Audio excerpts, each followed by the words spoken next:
Lalu mungkinkah ada makhluk yang lemah, dhaif, fakir, hakir, tak bermakna ini bisa putus hubungan dengan Allah Subhanahu wa taala? Maka tidak ada. Nah, orang mesti menjalin hubungan dengan Allah Subhanahu wa taala. Bagaimana cara menjalin hubungan dengan Allah Subhanahu wa taala? Salat.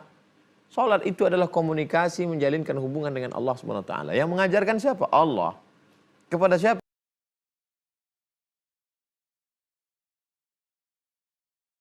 Assalamualaikum warahmatullahi wabarakatuh. Waalaikumsalam warahmatullahi wabarakatuh. Alhamdulillahirabbil alamin wa bihi nasta'inu ala umurid dunya waddin. Wassalatu wassalamu ala al-qairil ghurril muhajjalin sayyidina wa maulana Muhammadin wa ala alihi wa sahbihi wa man tabi'ahu ila yaumiddin. Bagaimana keadaan jamaah, sehat semua? Alhamdulillah. Alhamdulillah. Tak ada yang paling besar nikmat kecuali sehat. Punya mobil mewah, rumah besar, istri cantik, sakit. Tapi yang lebih parah, sudah tak punya, sakit. Tapi semua itu adalah ujian. Apapun yang datang tetap kita ucapkan Alhamdulillahi Rabbil Alamin. Ada yang ingin ditanyakan? Ada. Baik. Bismillahirrahmanirrahim. Assalamualaikum warahmatullahi wabarakatuh. Afwan Ustadz, kita selalu mendengar bahkan diperintahkan dari sejak balik itu untuk melaksanakan sholat. Bahkan wajib bagi seorang muslim untuk sholat. Apa sesungguhnya makna sholat yang terkandung sehingga kemudian diwajibkan, sangat ditegaskan untuk kita melaksanakan sholat itu Ustadz? Terima kasih Ustadz. Kita tidak bisa hidup sendiri.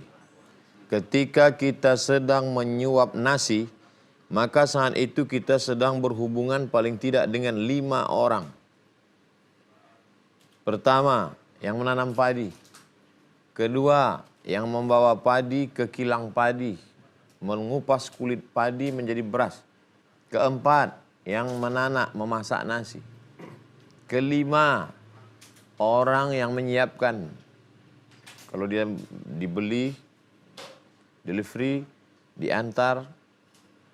Keenam, bahwa di sana orang mesti sehat, orang mesti yang menjaga kesehatan semua pelaku sehingga sampai ke mulut kita.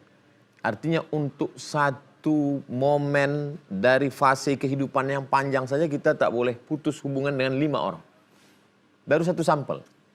Lalu mungkinkah ada makhluk yang lemah, dhaif, fakir, hakir, tak bermakna ini bisa putus hubungan dengan Allah Subhanahu wa taala? Maka tidak ada. Nah, orang mesti menjalin hubungan dengan Allah Subhanahu wa taala. Bagaimana cara menjalin hubungan dengan Allah Subhanahu wa taala? Salat. Salat itu adalah komunikasi menjalinkan hubungan dengan Allah Subhanahu wa taala. Yang mengajarkan siapa? Allah. Kepada siapa? Nabi Muhammad sallallahu alaihi wasallam. Nabi dapatnya dari mana? Wahyu. Yang mewahyukan siapa? Allah. Melalui siapa? Malaikat Jibril alaihi salam. Salat sendiri secara bahasa artinya tulang belakang. Salat, tulang belakang. Apa hubungan sholat dengan sholat?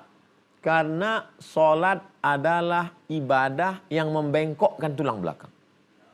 Kapan itu? Ruku dan sujud. Allahu Akbar, ruku. Allahu Akbar, sujud. Sholat secara bahasa artinya doa, doa. Rabbi firli wali walidayya, doa. Allahumma firli warhamni, doa. Tapi ada satu ibadah berdoa sambil membengkokkan, membungkukkan tulang belakang. Ruku, sujud.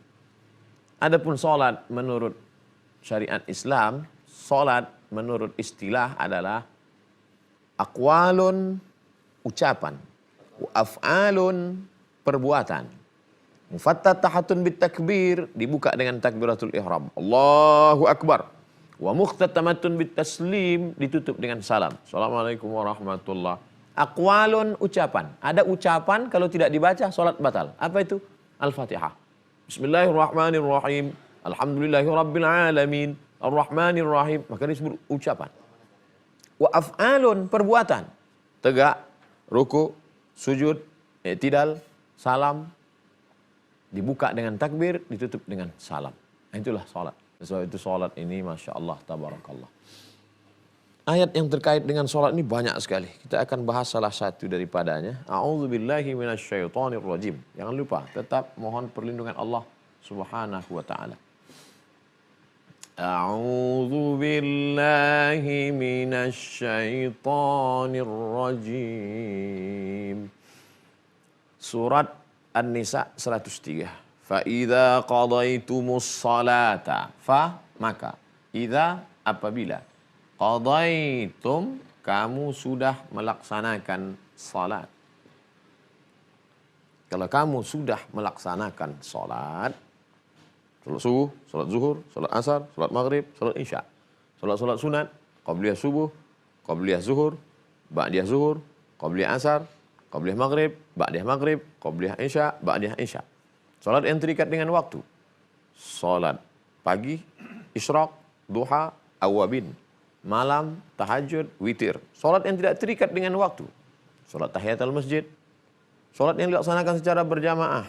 Salat sunat, Idul Adha, Idul Fitri, salat sunat istisqa minta hujan. Salat yang dilaksanakan sendirian, salat hajat, salat sunat taubat, salat sunat banyak sekali istikharah. Oleh sebab itu maka kalau sudah kamu laksanakan salat ini, selesaikah masalah dengan selesai melaksanakan salat? Fa idza qadaitumus shalah. Kalau kamu sudah melaksanakan salat, apa yang perlu kamu lakukan? Kita lanjutkan setelah yang satu.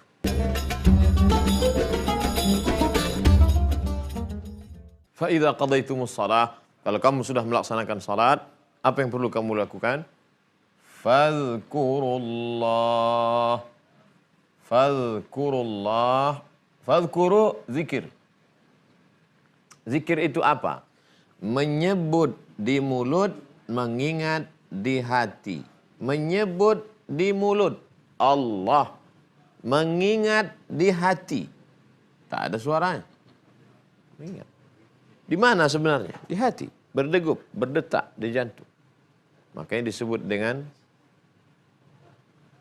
ya muqallibal qulub, yang berbolak-balik.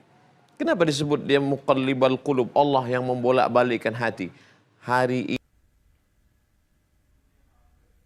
pagi berzikir, siang lupa. Jangankan dari pagi ke siang, dari siang ke petang, dari petang ke malam.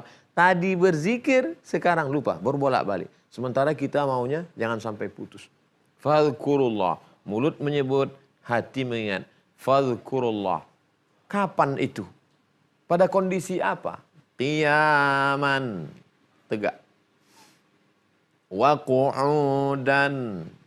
Duduk. Wa ala junubikum. Wa ala junubikum jambun. Samping. Junubikum ketika kamu sedang menempelkan sisi tubuhmu ke lantai. Berbaring. Saat berdiri menyebut, mengingat Allah. Saat duduk menyebut, mengingat Allah.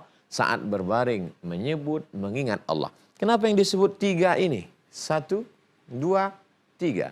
Siapapun orangnya, apapun jabatannya, dimanapun dia tinggal, maka posisi kondisinya tidak kurang, tidak lebih daripada 3 ini.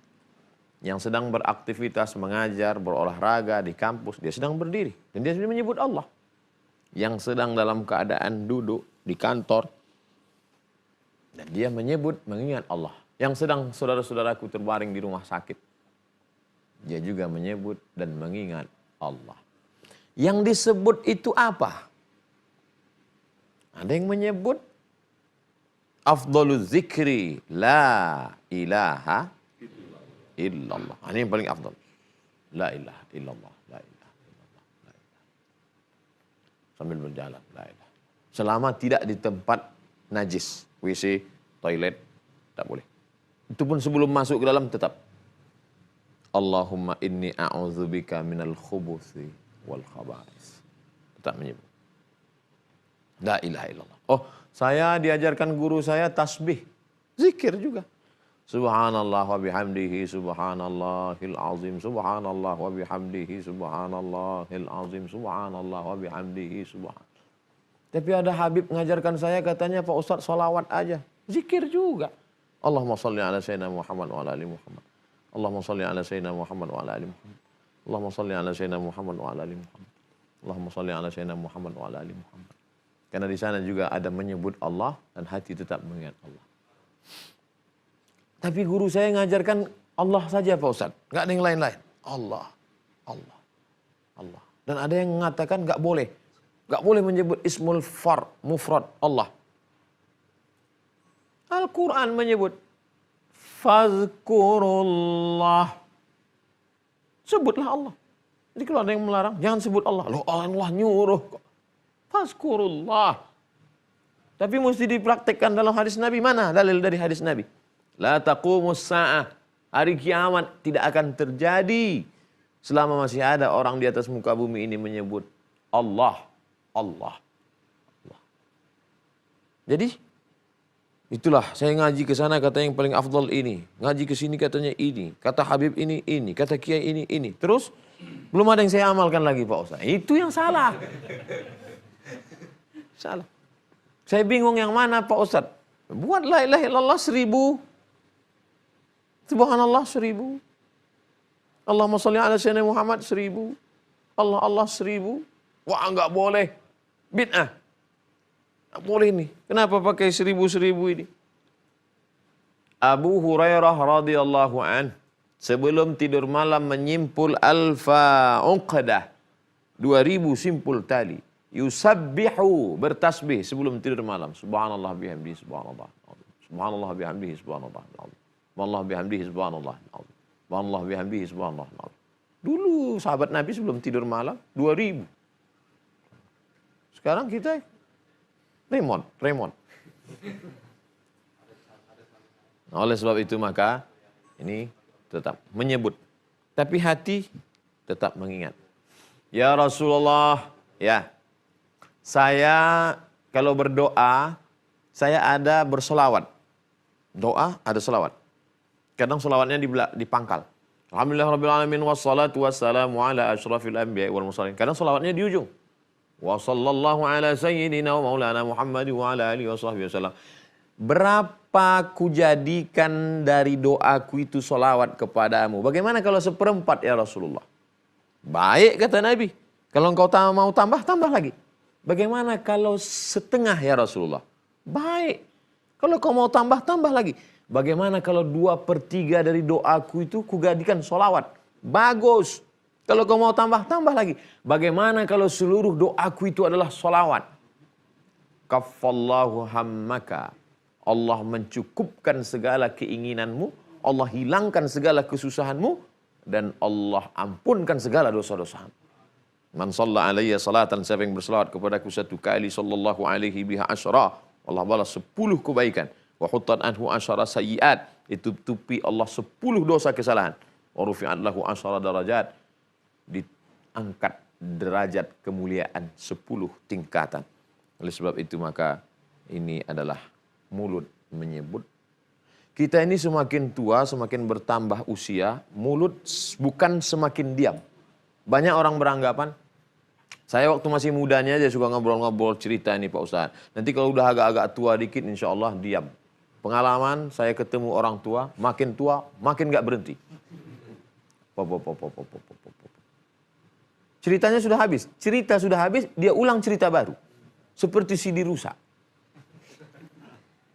Tapi ketika saya berada di suatu daerah kawasan, orang-orang tua banyak sekali. Saya tanya 1 kata, dia jawab 1 kata. Saya tanya, baru dia ngomong. Heran, kenapa ketika ketemu orang tua ini ngobrol gak tentu arah, ngalor ngidul, gak jelas, gak berhenti-berhenti.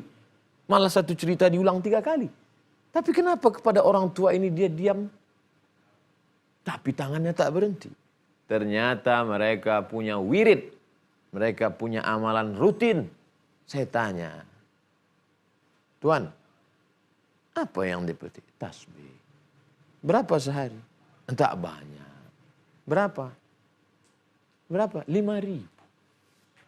Dia punya amalan rutin 5.000. Maka bertambah usia kita, mudah-mudahan bertambah pula zikir kita insya Allah. Selesaikah masalah dengan tegak, duduk dan berbaring? Belum. Apalagi? Kita lanjutkan setelah yang satu.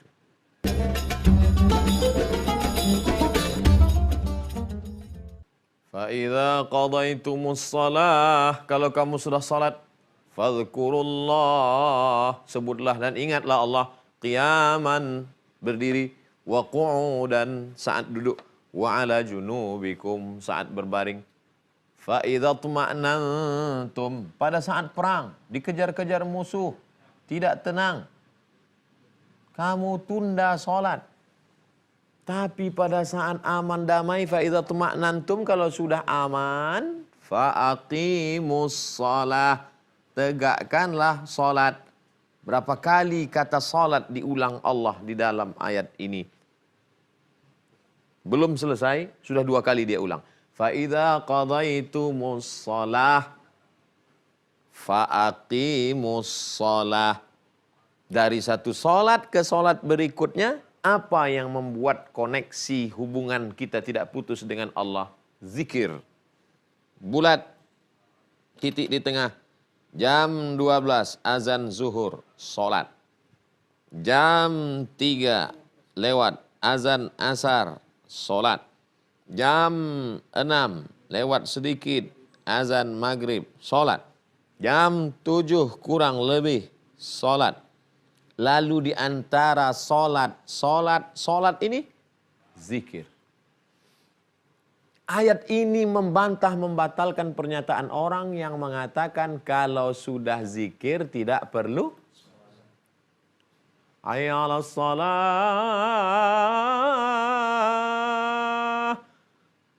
Kalian sholat, pergi sholat. Bapak enggak sholat. Saya sholatnya di sini. Ketika Hadratus Syekh Hashim Asy'ari, Kiai Haji, sedang sakit demam panas, dia panggil santri untuk membopong, memapah, membawa ke masjid pesantren Tebu Ireng. Dia baca dalam biografi. Kiai kan sedang sakit, ini panas demam. Apa kata beliau? Panas tubuhku ini tidak ada apa-apanya dibandingkan dengan panasnya neraka jahanam. Belajar di Makkah, bukan sekedar belajar di Makkah. Mengajar di Masjidil Haram sebelum pulang. Pernah mengajar ke Masjidil Haram. Tapi sholat berjamaah tetap tidak tinggal. Sholat, ini belum ada apa-apa sudah mengaku cukup dengan sholat batin zikir saja. Sholat kamu cuman dikit, zuhur, asar, maghrib, isya, subuh. Sholat saya tidak pernah putus. Sholat bukan zikir. Dalam sholat ada zikir, tapi zikir bukan. Ini harus dipahami dengan baik. Fa idza tuma'nantum, kalau sudah aman, damai, tidak ada musuh, maka faqimus shalah, tegakkanlah sholat. Tapi inti dari sholat itu adalah zikir. Maka tidak membatalkan. Malah dalam ayat ini disebutkan sholat, di antara sholat dengan sholat, diapit sholat, di tengah-tengahnya adalah zikir. Astaghfirullah, zikir. Astaghfirullahaladzim alladzi la ilaha illa huwal hayyul qayyum wa atubu ilaih, zikir. Sholat lagi. Sholat 1, sholat 2. Masih ayat yang sama. Innas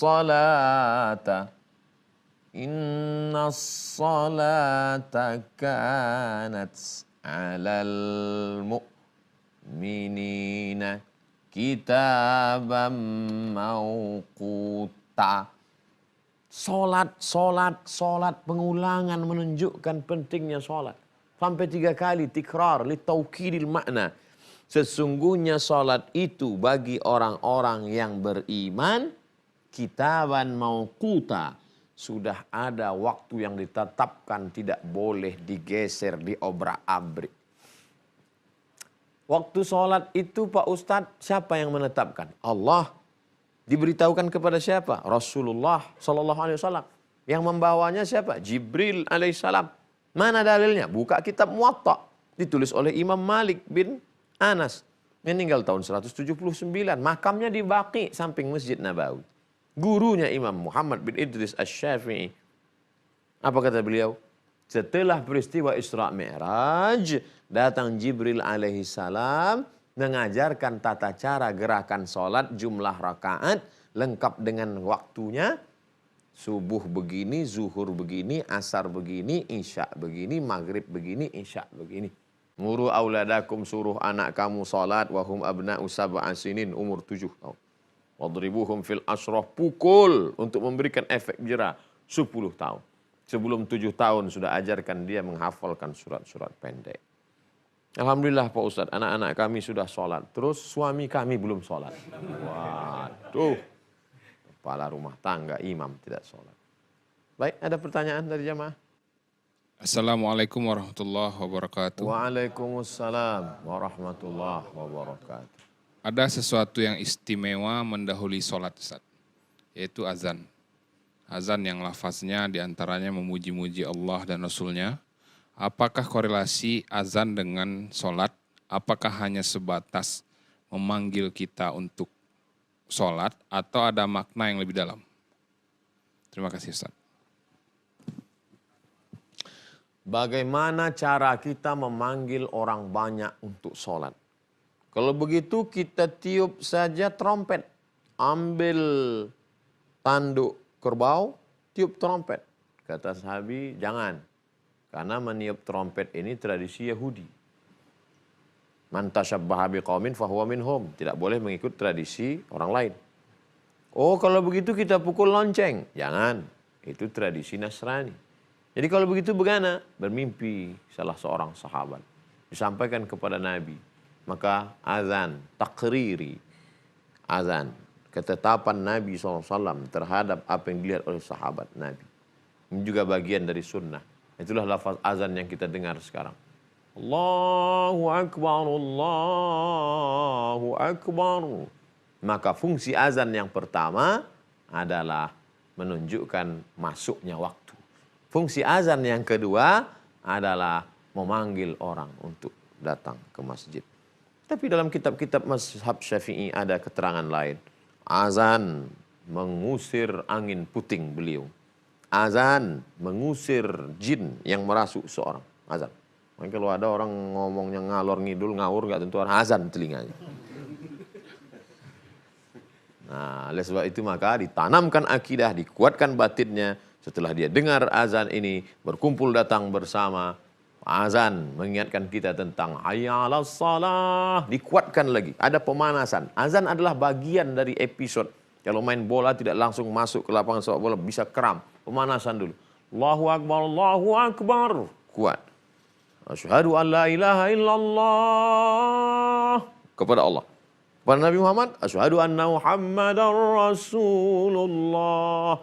Apa yang sedang kita lakukan? Kuat. Makanya ketika mendengar seruan azan, seolah-olah seakan-akan sedang mendengar seruan panggilan pada hari kiamat. Pada saat azan tidak lagi boleh berbicara. Pada saat azan menyambut seruan azan. Siapa yang menyambut seruan azan seperti ucapan muazzin kecuali pada ucapan hayya 'alas shalah hayya 'alal falah dijawab dengan la haula wala quwwata illa billah, ditutup dengan doa Allahumma rabb hadhihi da'wati tammati was salatil qa'imah ati sayyidina Muhammadanil wasilata wal fadilah wasyarafa wad darajatal aliyatar rafi'ah wa ba'athu Allahumma maqaman mahmudan alladzi wa'attah. Tambahan dalam riwayat lain, innaka la tukhliful mi'ad. Apa kata Nabi? Halat lahu syafa'ati yaumal qiyamah. Maka wajiblah dia mendapatkan syafaatku pada hari kiamat. Mudah-mudahan kita termasuk orang yang tersentuh hatinya dengan azan dan menjawab seruan azan sehingga dia mendapatkan syafaat di hadapan Allah Subhanahu wa taala. Amin ya rabbal alamin. Terima kasih. Wassalamualaikum warahmatullahi wabarakatuh.